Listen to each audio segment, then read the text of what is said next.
All right, so first and foremost, man, how everything been? Or we just gonna talk like the camera not there. No problem. How's everything been though? It's good, man. You good? Mm-hmm. Good, man, good.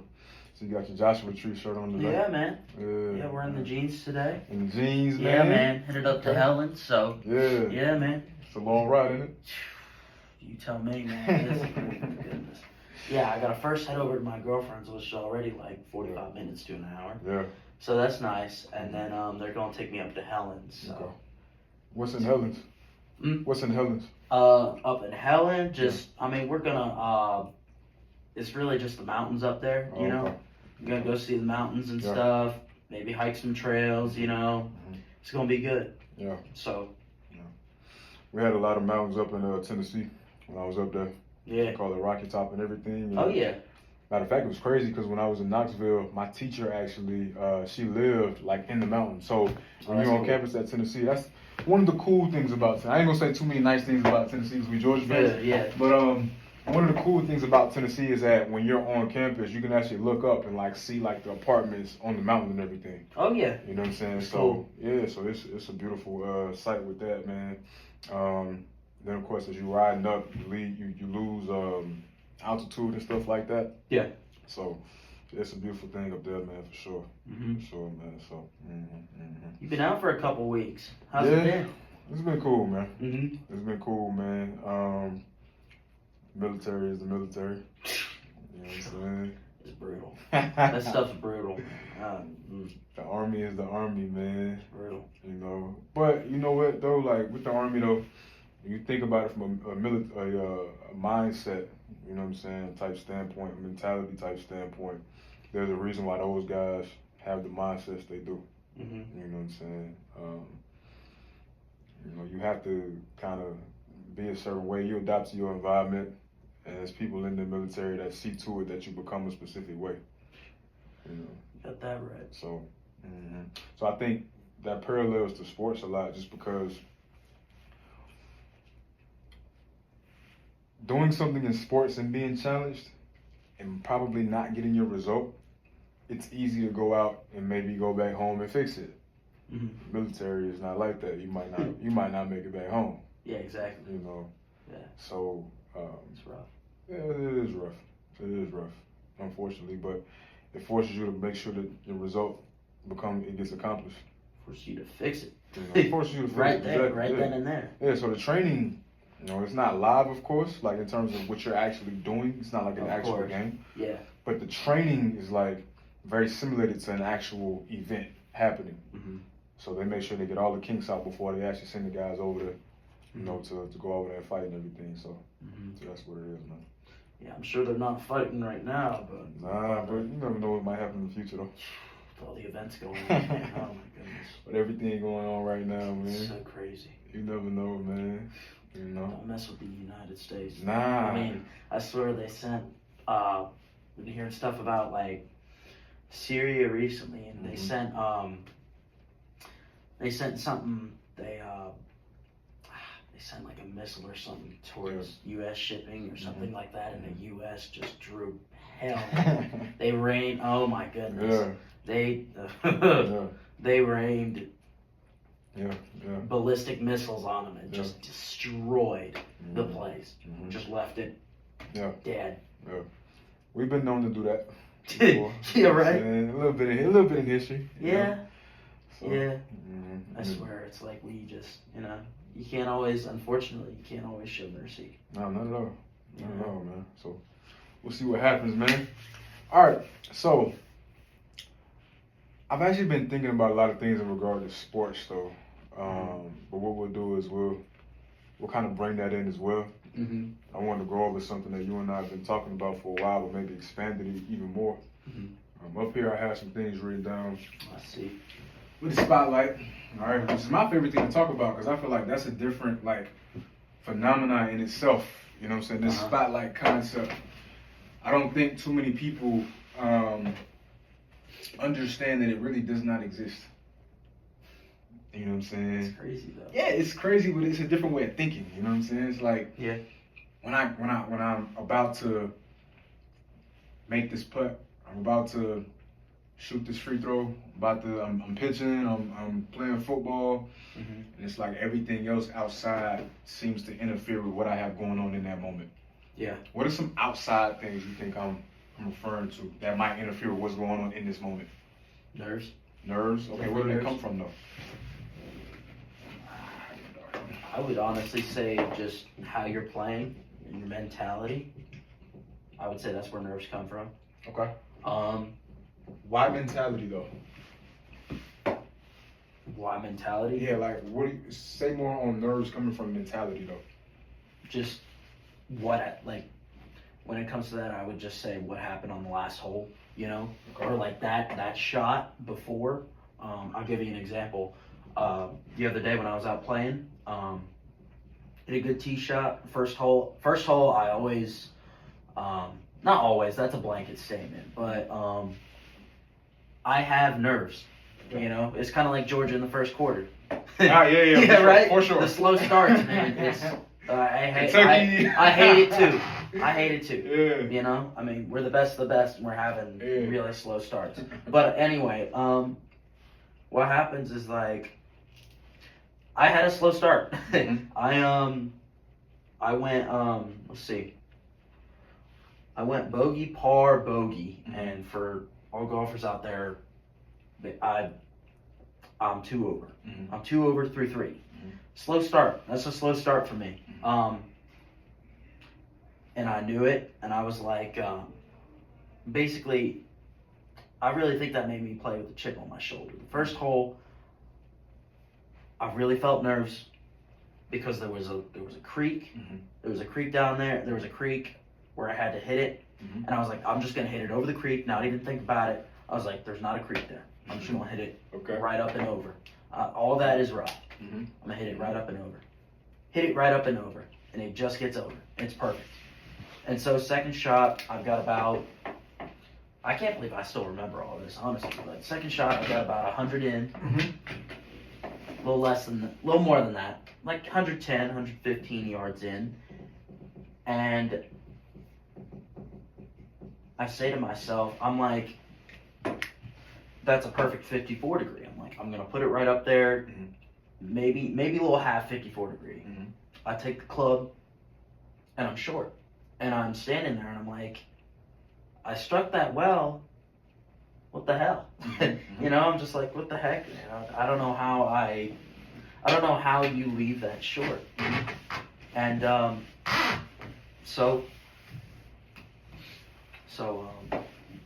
third shot, I'm thinking just put it close. You know, put it to about 4 feet. Put it in that 4-foot barrel, and just get out.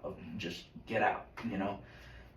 When golfers are in a situation like they miss the green, either they miss the green or they put themselves in a particular situation like they're in the bunker, the usual mindset is, let's make par.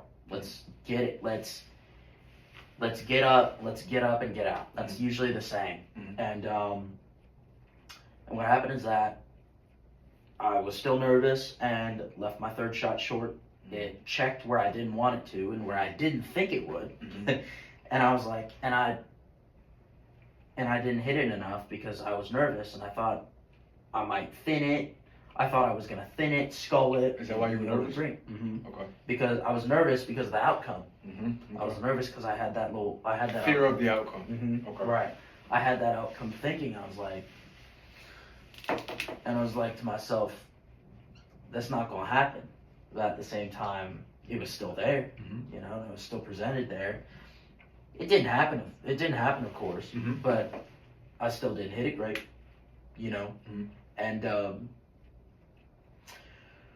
I left it about maybe 15, 20 feet short, a little more than that. And I was looking at a big old lag putt, and I've been talking with my Trammell a lot, you know, as I talk with you and Trammell, and he's really been getting me to start leaving my putts a little long, especially on flat putts. On flat putts, he wants me to leave my putts past the hole. He said, and he said this because he's like, if you leave your putts past the hole, you're giving yourself a chance for birdie every single time. And I was like, you're right. And I've started doing that. And so what happened is that I left this putt past the hole, given it was a downhiller, but I left it past the hole about 5-6 feet coming back. And I'm like, and I'm pretty nervous over this putt, visually and mentally, because I'm like, dude, I've got a 6-footer coming back. This could not be a worse start. And I'm looking over it. I'm like, I'm just gonna knock it back in the fucking hole. And I knock it in the hole. Go to second hole. Second hole, I make par. Third hole, terrible drive. Just worst drive imaginable of the start of the day. Terrible drive. And so what happens after that is that I find the ball. I find the ball, and it's bad. And second shot, terrible. Second shot's not good at all. I thin it. And what contributed to the second shot being terrible, though? Honestly, the lie and where the ball was. It wasn't that I didn't think I could hit it well. It was that the lie was not great, and the stance I had was not good at all either. And Did so, you know that before you hit it? Did you know that before you hit it? Yeah. Okay. I knew that before I hit it, but I was like, I'm gonna try and get it up there the best I can. For sure. It got up there a little bit. I had about maybe 30 or so yards to get up and down for par, and I'm thinking to myself, get up and get out yet again. And the chip was a little long, and so I've got about maybe a 15-footer coming back for bogey. The putt is flat, which is good. So I'm like, I'm just gonna try and mash this in, and I give it a chance. Misses. Good putt.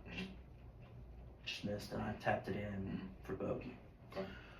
So we're 2 over, and then I go into a par 5. We started on 6. We're on number 9, but it's our 4th hole. So I'm on number 9. It's par 5. Really easy hole. I know this, but I don't say anything about it. I'm not really trying to worry about my score or anything about it. I'm just playing golf. Okay. And so hit the drive, it's down the middle. Pick up the tee, don't worry about it.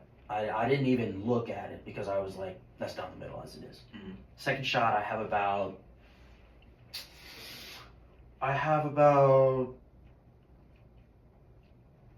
205 into the pin. And I'm thinking to myself, I bring out a 3, I get out a 3 hybrid, and I'm thinking to myself, I'm gonna play a nice little fade up there, get it on the hill, and let it roll down, because the green was a 2-tiered green, and the pin was at the front. It was front left that day. And I'm thinking I'm just gonna get it up there and let it roll down. And I hit it, and it's pure, and I make a nice perfect little divot, and I was like, that's right at it. As soon as I hit it, I was like, that motherfucker's right at it. And that thing is right at the hole. It rolls just off the hill, rolls down, and I've got about 4 feet for eagle. Eagle is 2 under, so that gets me back to even on the day. So I get up there, and we're about 4 feet away for eagle. And so from there, I read the putt. I'm like, I'm just gonna mash it on in. I'm not gonna think about it. I'm gonna set up and mash it on in. And I do. Okay. It's right on in, and we're back to even par. And I'm like, dude, from here, it's a new round. So that mentality you had of I'm going to do X, Y, and Z, I'm gonna just mash it right in. That sounds different to me than the first mentality you had when you had, I think it was the water that was was the first? It was the first hole. First hole? Yeah, first hole of the day. Hole 6. Is that when you had the water? Okay. And you were thinking like, don't hit it in the water. Like, don't just hit it over, but you still had the thought of like, don't hit it in the water. Yeah. I still had that thought was still presented, just do versus don't do. If you dominate one of these mentalities, that's what's going to happen. If one of your mentalities is rooted in one of these, then this is going to still happen because the power of this outweighs a lot of times the second mentality you have. This is more so subconscious, I guess, right? The hit it over the water in this particular case was more conscious. But that happened because that thought happened as a result of don't do. Hit it over the water so that you don't hit it in the water. Yeah. It's like, you know what, man? Yeah. Bump this. I'm about to just do this. Mm-hmm. You know, so dominate this mentality. All right, dominate that mentality. I did feel my fault. Yeah, you go ahead. I did feel less pressure going into the swing though, however, because I was like, I felt like if I put it in the water, it is what it is. You know, It's like whatever happens, it's gonna happen. Mm-hmm. I can't control it, and I wish we would have backed that up though with the hit it. Not even thinking about the water, just hit it where I want to hit it. You know what I'm saying? Yeah. After you've accepted, like, okay, if I do hit it over here, cool, whatever. Right. But I'm thinking, just hit it right here. Yeah. You know what I'm saying? I love the thing about myself, about my game. Mm-hmm. I love talking to myself. Yeah, good. Love talking. Good. I will talk to myself all the time. So underrated. All the time, I will talk to myself. Mm-hmm. Like, even if I'm the only person out here, my friends will be like, "What the hell are you doing?" I'm like, dude. It calms me down. Yeah. Like, I love talking to myself. Yeah. Even when I play baseball, would talk to myself all the time. Mm-hmm. Mm-hmm. You know, a lot of time on the course, I'll just be saying, "I'm gonna hit this. Mm-hmm. I'm gonna hit this with a nice little fade, and I'm gonna put it in the fairway and just go from there." And normally when not really thinking about anything, I'm just doing it. Just doing it. It's perfect. Yeah. You know. One of these promotes fear. One of these promotes growth. Don't do promotes fear. Just do promotes growth. Promotes growth. For sure. Right. I would say that. What do you think happens when athletes play with don't do? How do they play usually? Not great. Not great. Why? Because they're thinking of what could happen instead of the greatness that can happen. You know, I would say, I could say that honestly, rookies have it the toughest. Yeah. In my opinion. Yeah. Bryce Young's perfect example. I would say. The kid was the first pick. He was the first rounder out of college, and last season he was the worst quarterback in the NFL. Yeah. He was terrible. Yeah. He sucked. Everybody was clowning on him, saying, "Oh, Bryce Young sucks. Too small, can't throw." Exactly. And now he's benched for Andy Dalton. Yeah. Now he's benched for Andy Dalton. Yeah. And it's like, people are still clowning on him too. It's just like, oh, he sucks. He's all this. So which one of these you think he's thinking about most? I would say personally, last season he was thinking about the don't do because of how bad he played. So how was his performance as opposed in regards to this? Probably terrible. Terrible. Right? It was really terrible. But at Alabama,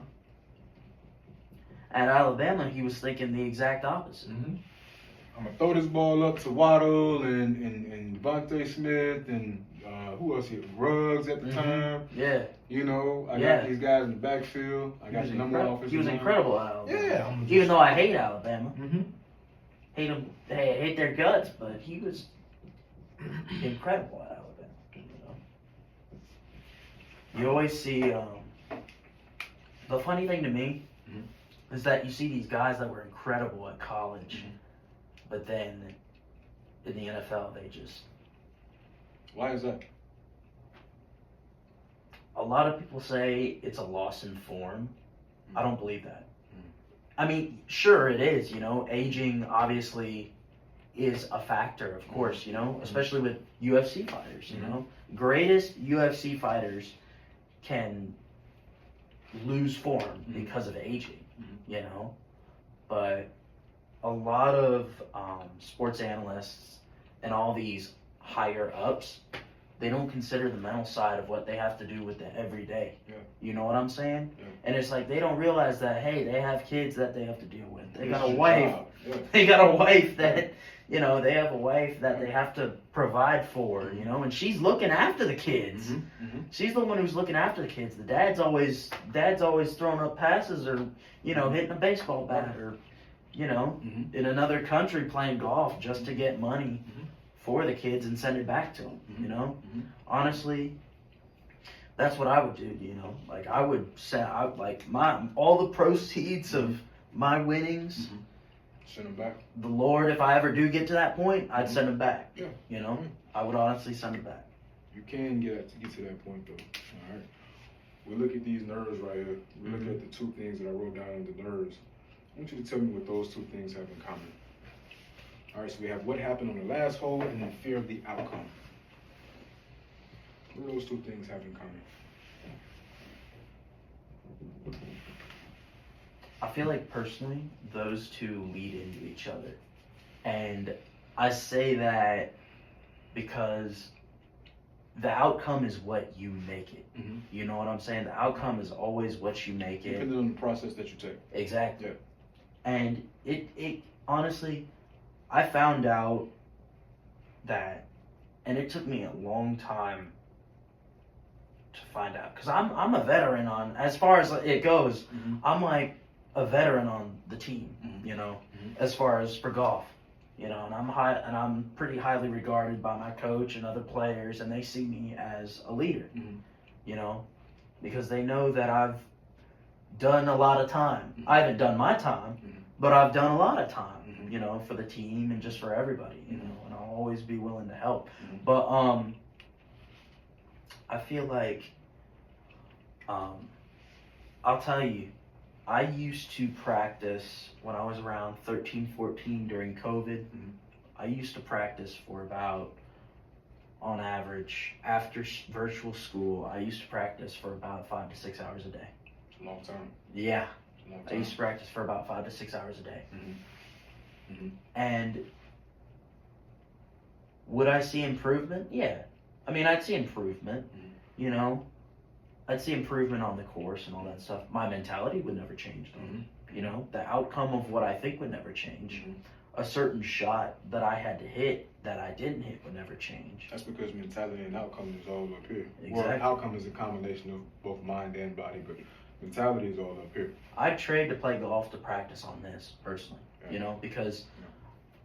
I may have the swing and I may have enough practice Mhm. on the golf course, Mhm. but my mind hasn't practiced this. Yeah, yeah. And it's obvious. These two things right here, right, is the reason why we gotta practice the mind, right? So when you think about what happened on last hole, Mm-hmm.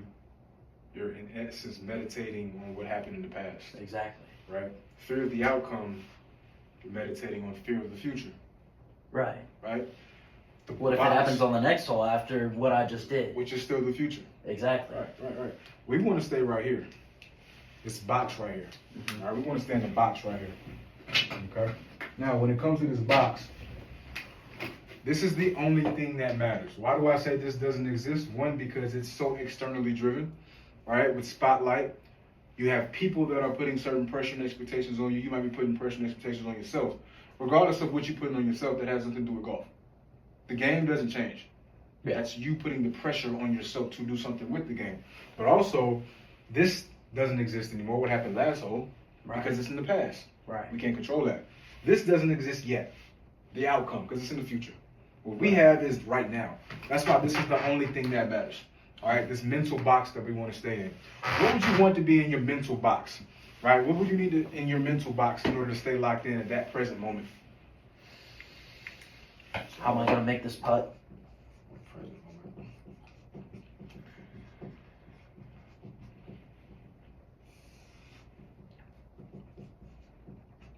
How to make this putt. Mm-hmm. Good. So that focus right here on the right here, right now. Mm-hmm. All right. Okay. What else? I would personally say like key mantras, as in like Okay. smooth or like, you know, Okay. like turn. Keywords, you know, maybe. Keywords. Keywords. Yeah. Yep. Keywords. Yep. Love it. And you said smooth, turn. Smooth turn. You know. Instructional keyword. I love it. What else? Let's see.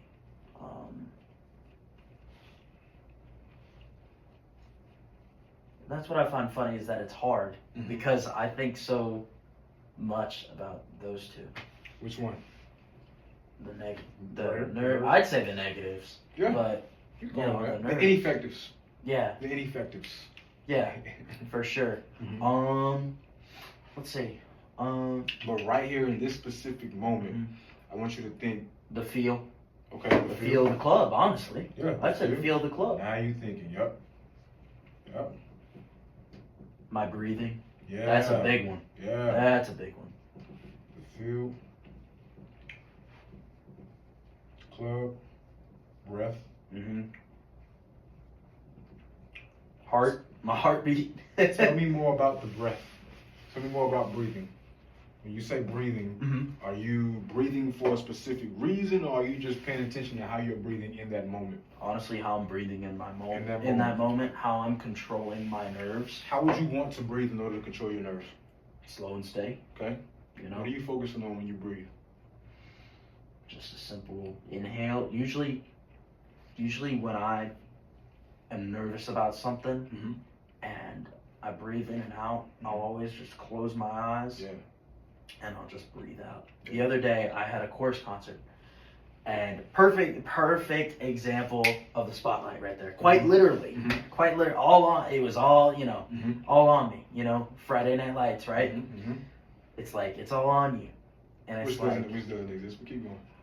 And that's the toughest thing to think, because it's like, I think it's there, and it's like, I think it's all right there because it's literally right there. It's literally on me. If I do something stupid, or I mess up, or I sing that wrong note, they're going to notice. And it's like, embarrassment. Perfect example of the spotlight is embarrassment. I would say that. I think the spotlight, from an internal standpoint, like obviously it's very external because it's other things that give into the spotlight that make it what it is. Right. I think when we start to give into the spotlight, it can be due to ego as well. Because when you think about what you just said in regard to if I mess up, they're going to notice me. My ego is going to be damaged because of how people think of me. Right. What if I go into that situation with no ego? I won't care. I won't care. My whole perspective on fear changes. I don't care anymore. That's why, I feel like that's also why, when we were talking about some decisions that I made a couple weeks ago, I feel like that also ties into that. Just pride and being what will stupid. They think of me? If I say no, what will they think of me? Exactly. But if I say yes, I know what they'll think of me then. Right? And that's the man, He's the man, he's the cool kid, Yeah. And I've always been surrounded by that, and I love that.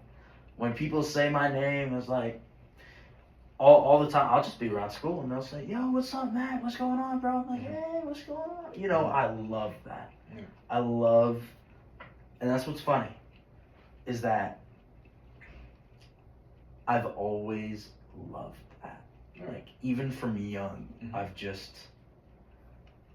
I love when people just surround me. That's good. But the wrong people will get you in the wrong place. Exactly.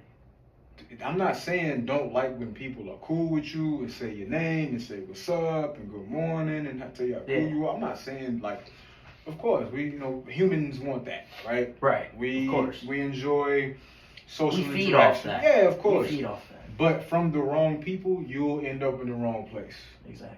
You know what I'm saying? Like if you got it from the right people, you end up in the places you want to always be in. Yeah. Now I will say this though. Aaron Hernandez, exactly. But I'll say this though, right? So it would require you though to go dark for a while. And what I mean by dark, I see that. It will require you to walk through school for a couple of weeks or months with a hoodie on, with headphones That's sad. in. That's sad. Like, I'm literally just like That's this all day. sad. I can't. I'm not gonna say I can't, Okay. but that is so hard. That would be so hard for me to do. Yeah. And I can tell you what. I don't know how you did it. Mm-hmm. I don't know how. Well, I understood that what I wanted was more important than what they said about me. I mean, especially with how that era was then, you know, like you didn't have the AirPods or like a big ass headphones where you could just put it in, put a hoodie up, and play some damn music. Yeah. You didn't have that. You had like I'm trying to think of what y'all had. We had the Apple the iPhone 5 headphones that just come out my senior year. Yeah. That's it. Yeah. That's all we had. Yeah, there you go. That was a cool thing. Or maybe the airplane like little like plug-ins, you know. I don't think we had that for real. Are you serious? Nah, we had the iPhone Holy 5 shit. headphones, and I remember my Oh senior my year, bro. It God. was like we gotta get them because they sounded so much different than the iPhone 4s. Oh my And god. that was it. That's all we had, bro. That's crazy. That is crazy. And the iPhone 4. That was it. That is crazy. Yeah. Oh my gosh. But that's what it takes sometimes. And even if you're not Old doing that in times. school, like at least be able to come home and get into a space where you can lock in on your dreams, Exactly. lock in on your goals and everything. Because what you want to happen is that this box right here that you stay in, especially when you're playing golf, but also in life, you want it to funnel you down to the result that you want. Mm-hmm. Everything that you do should funnel you into the result you want. You know what I'm saying? And it all goes back to staying in this box. I'll give you a better example, right? So you brought up basketball players are probably better, or baseball players really are probably better examples. But you brought up Bryce Young, right? But baseball player, let's say baseball. So the Yankees were playing. They were playing the Royals. And then of course not the Yankees. Yeah, the Yankees. I thought they were playing the because Who they're are they playing? no, they were playing the Guardians Okay, was it because Guardians? they're in the AL. No, I'm saying who Yankees they just finished playing. Because I think they play the Guardians probably next, depending on who won the AL. But I don't think they. Yeah. Jose Ramirez is my favorite third baseman. I love Austin Riley, but Jose Ramirez. Detroit. Was it right? Detroit? It might have It been was Detroit. Might have been Detroit. It was Yep. Detroit. And then of course LA just finished playing San Diego. Yep. All right. Both of those teams almost got to fighting at a certain point within the series. Because I definitely watched the Dodgers series. I was sitting there thinking like, it's amazing that baseball players can lock in like that into what's going on in that moment. It's crazy. Like they don't hear the fans, they don't hear the PA announcer, they don't hear the hot cold beer, they don't hear none of that. Like they're locked into what's going on in that game. I miss But every athlete is like that though. If you play a professional sport, basketball, football, baseball, golf, hockey, soccer, there's so much going on around you because you got to think about it, right? The teams they play for are organizations. Right. And they're not made for the players. They're made for the fans. Exactly. Because the fans are the people that's giving the money. Exactly. So that owner has to make that environment conducive for the fans. So yeah, it's going to be loud. There's going to be a whole bunch of stuff going on. Yeah. That player has to lock into that box. And at least the owners are good now, not pieces of crap Yeah, like for they sure. were back in the day. For sure. Right? So imagine somebody like Ozzy, somebody like Austin Riley, Matt Olson, if they too locked in on, let me see Freeze run real quick. Let me see he gonna be. You know what I'm saying? Like, let me see Cap something real quick. Hey, he won. I ain't know he gonna win. Let me see the drill, the what they call the. They don't care about that. Yeah, the Home Depot race. Let me see. Yeah. Who gonna throw out the first pick?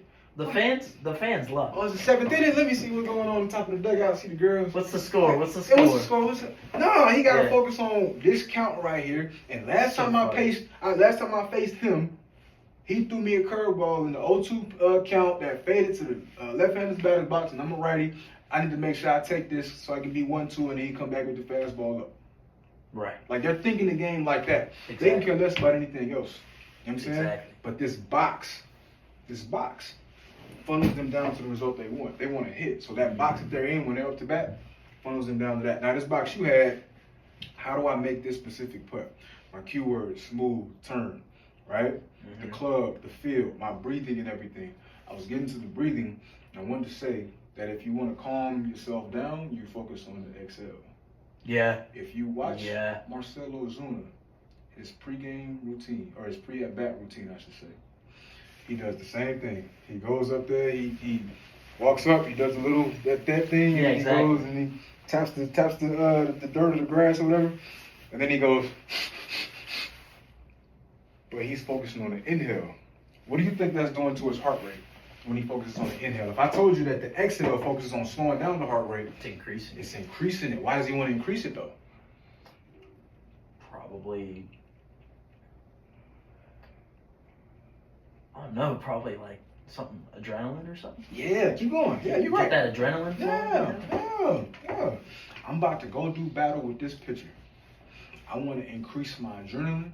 I want that my blood pumping to my muscles to prepare me to do battle, right? I'm increasing my heart rate on purpose. What this is called is deliberate breathing. The reason why I asked you before, are you breathing for a purpose or are you just breathing? You said just breathing. Breathing for a purpose is deliberate breathing. Whatever I want my result to be, whatever funnels me into this result, how do I want to feel? I want to be calm when I'm playing and everything.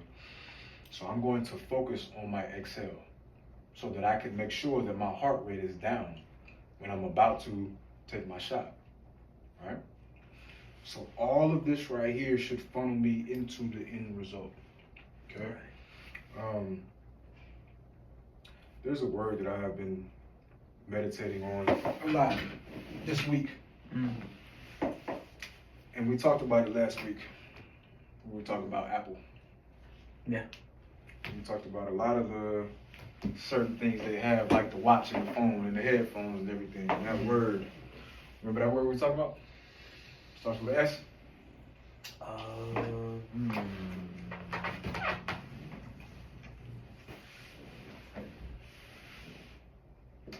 Probably. No, I don't think so. Neither this pen, because this pen is not gonna work.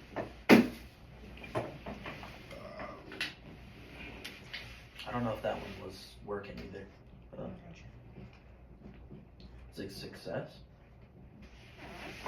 Ah, there we go. Systems.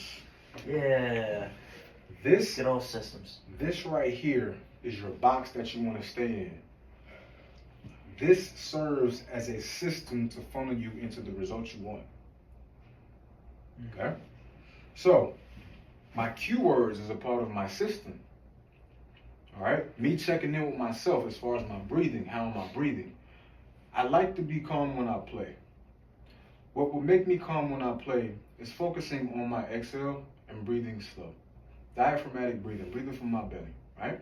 I'm going to add that to my system. So before I take a shot, I'm going to do these two things. I'm going to breathe. I'm going to say a keyword to myself. That's a part of my system. It would be almost impossible for you to think about these two things if you did these two You're things. so locked in. Because you can care less about anything else in that moment. Right now, through breathing, you've calmed yourself down. Yeah. Your heart's not racing and your head's not spinning. Exactly. And then you use a keyword which makes what you said to yourself now the dominant thought. So these two are obsolete. Why can't you play well when your heart is racing in your head? It's just completely spinning. Because your body's going to follow that. Your body's going to follow that. Your body is going to be jumpy. Shots are going to be off. Right? Head's going to be spinning, too many thoughts, cognitive overload. It's going to be hard to think. But mainly your body's going to be off. Right? Yeah. Mainly your body's going to be off. And golf is a sport. I feel that. Yeah, golf. Body needs to be on. Psychological inch. Well, I'm sorry, physical inch with golf. Because, like, I've played golf before. And I'm like, bro. How'd it go? I've never been so pissed off in my life. No. I wouldn't blame you. I play baseball, so I'm like, Can't be that hard. can somebody just throw this to me, please? Like, I feel better if you just throw it to me, right? Like, Yeah, but makes but sense. in golf, you want to make sure that your body is as still as possible. You don't want to be moving around. If you move your body an inch before you make contact with the ball can go other places that you don't want it to go, right? So you want to ensure that you are calm when you're playing golf, all right? Now, another thing too is because why do you have so many thoughts when your heart is racing? Because you're not thinking about this keyword right here. You're meditating on the one word that we've been conditioned to not like whatsoever, and that word is this right here. Threat.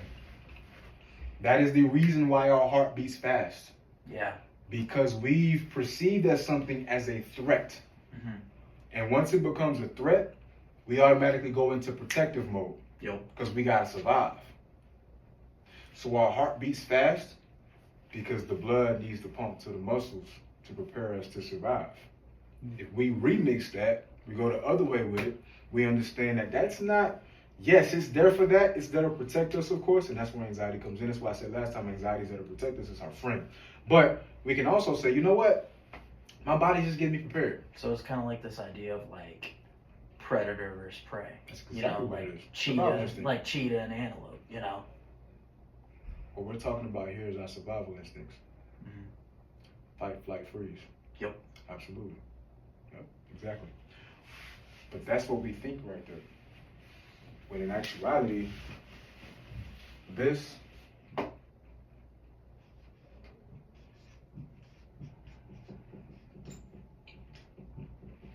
me say this real quick. Mm. Let me do this real quick.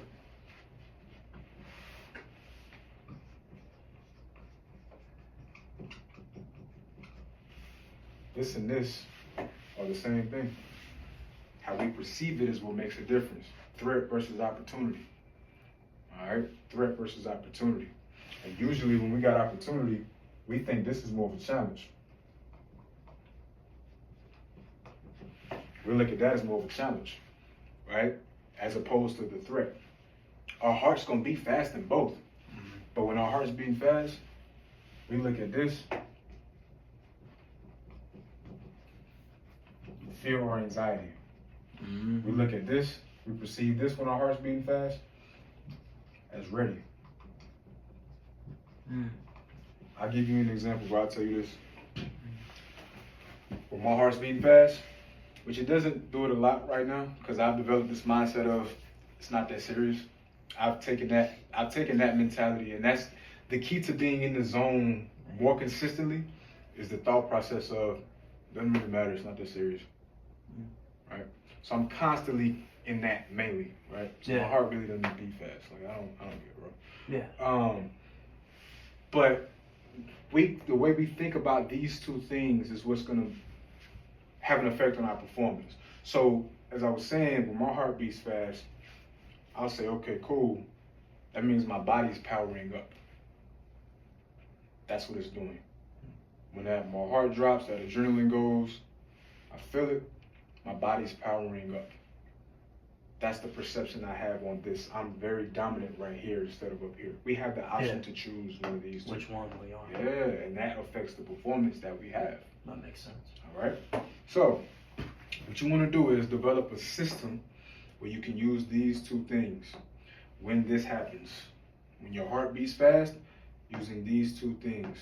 And that's going to funnel you into the results you want. Now, also, there's more things you can add as well to this box right here that you want to stay in.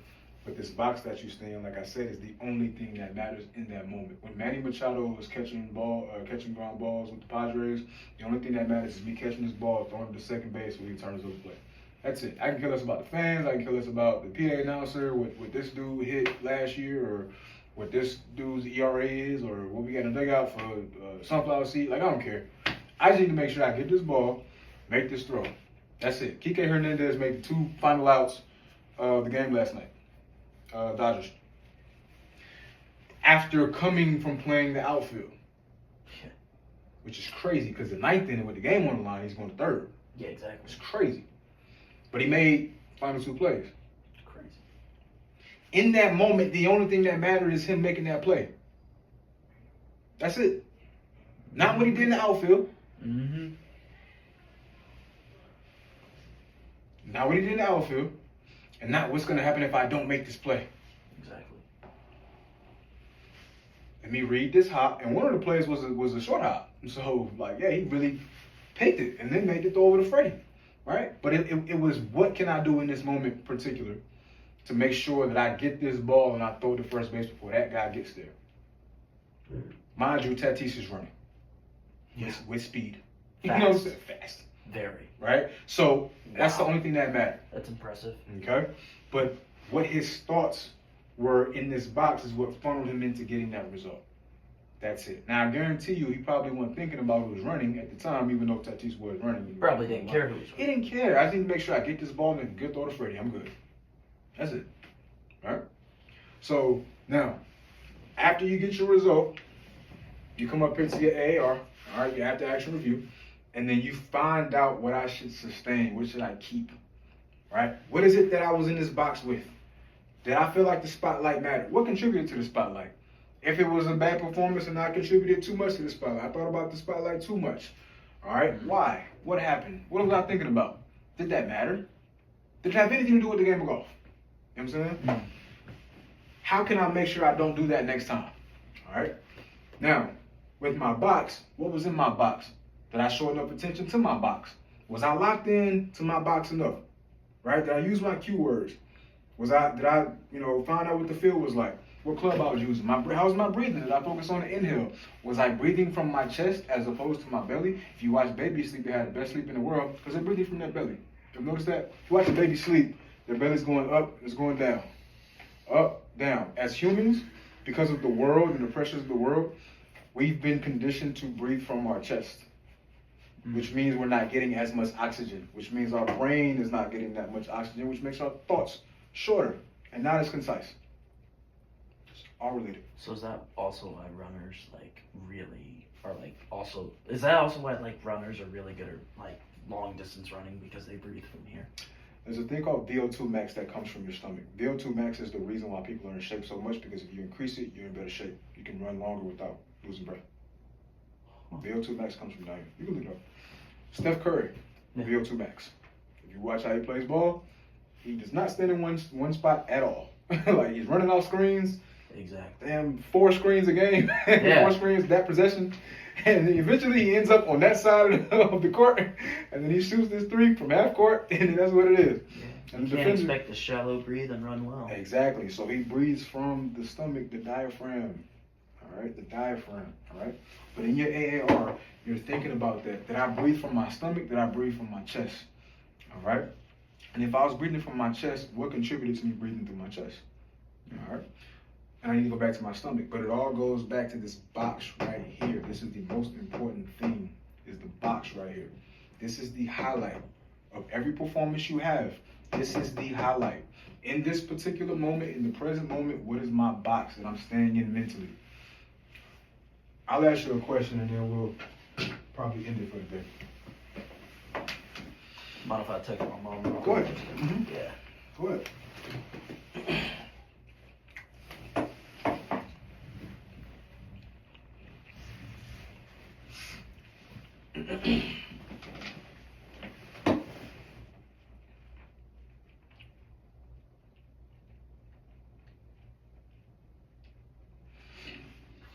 Okay. What do you think separated Michael Jordan from everybody else?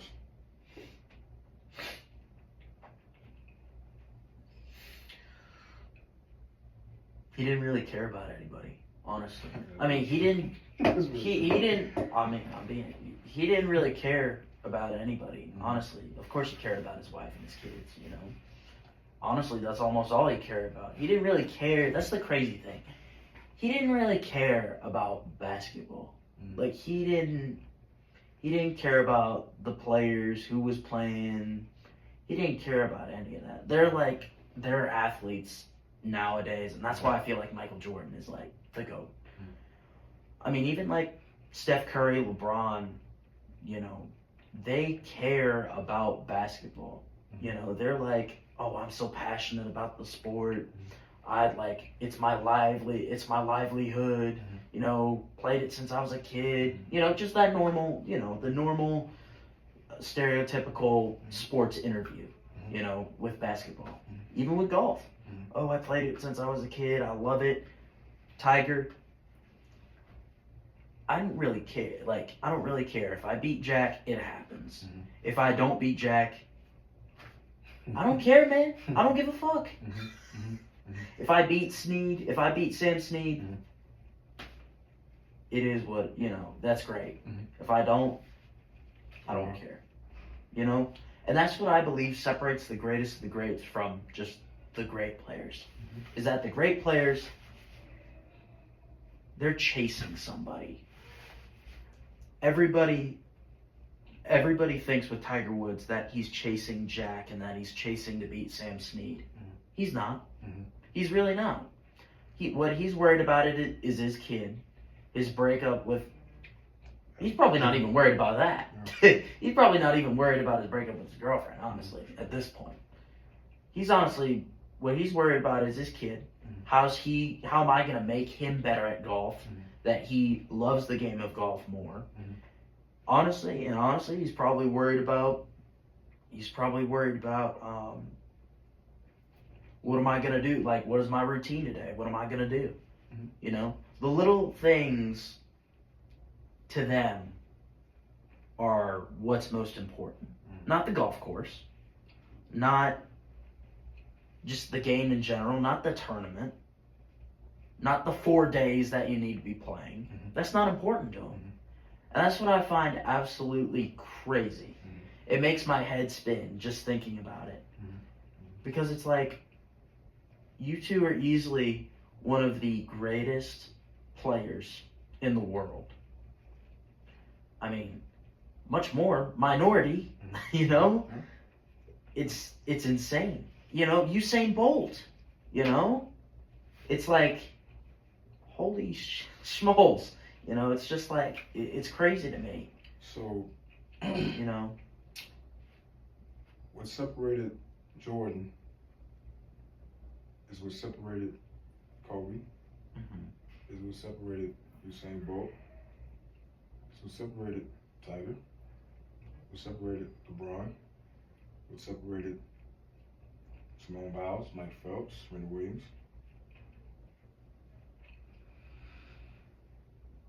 Coming from Michael Jordan's own mouth, what separated him was his ability to be locked in on that present moment more than anybody else. That was it. Yeah. When you think about it, right? Yeah. Well, he could dunk. Clyde Drexler was 6'7", and Dr. J was in the league as well. The fact that he can dunk is not like it's not important. Dominique Wilkins was in the league as well. Like there were people that were dunking, right? Yeah, exactly. Well, he was 6'6", and he could fly. Clyde Drexler could too. They had to stay with Clyde Drexler was 6'7". You know, Don't matter. doesn't matter, right? He had big hands. A lot of basketball players have big hands. That's why they play basketball. Exactly. What separated Jordan was that he was able to be more present in that moment than anybody else. Nothing else mattered to him. Exactly. Kobe, very detail-oriented guy. Kobe probably is, in my opinion, a better example of this because Kobe, there was nothing that really separated Kobe physically. There were really no physical gifts. He was 6'6", but that was it. Yeah. Jumping, average. Hands, average. Wasn't that fast. Yeah. But you're in the gym at 4 a.m. You know what I'm saying? Like, I'm working because I know I don't have these physical attributes more than everybody else. Exactly. I know that. But he doesn't care. He doesn't care. And what it was his ability to be smarter than everybody else in that moment. He's talking about Kevin Durant counting the seconds it takes for him to make a move. That is psychotic. That is not normal, right? But Jordan was the same way. I'm going to stay locked in that present moment. In essence, I'm going to stay in my box. Nothing else matters. We talking about spotlight. Be Jordan for a day. Be Michael Jordan in the 90s. You know what I'm saying? Like, that's not... We ain't going through nothing right now. Yeah. I know there's this, and I will always watch it. And I know you don't really know much about golf, but I will always watch it. It's, and I definitely encourage you for sure to give it a look at and watch it. It's about, it's about 40 minutes. It's about 44 minutes or so. And the first time I watched it over and over and over again. I haven't watched it in a while. It's the U.S. Open versus Tiger and a no-name guy named Rocco Mediate. Tiger is number 1 in the world.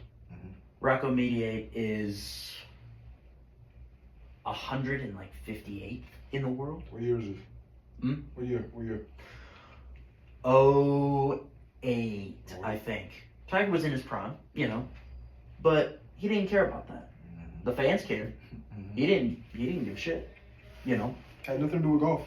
He didn't care about it. And thing with that is that when it I forgot something that Rocco said. And what happened is that it's the famed moment where Tiger on the 18th hole has to make a putt for birdie to tie Rocco Mediate to go into a playoff.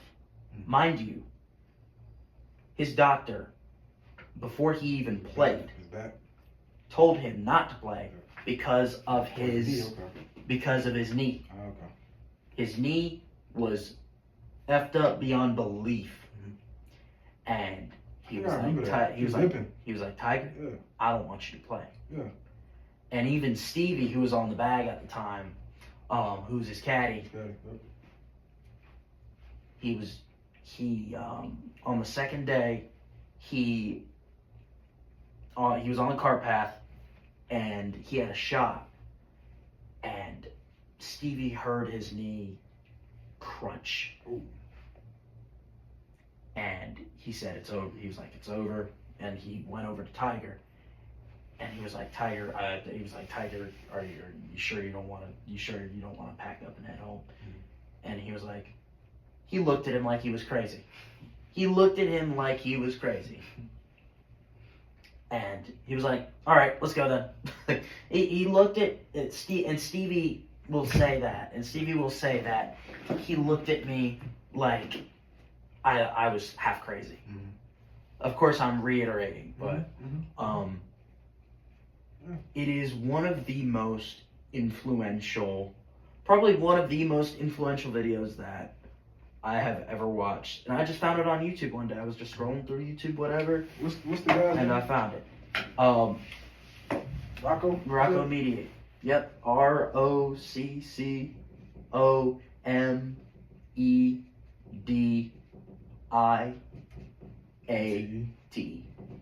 Pretty sure that's how you spell it. Rocco Mediate. 158th in the world. That is no different than Jordan's flu game. Jordan's flu game. What you'll find is that a lot of players who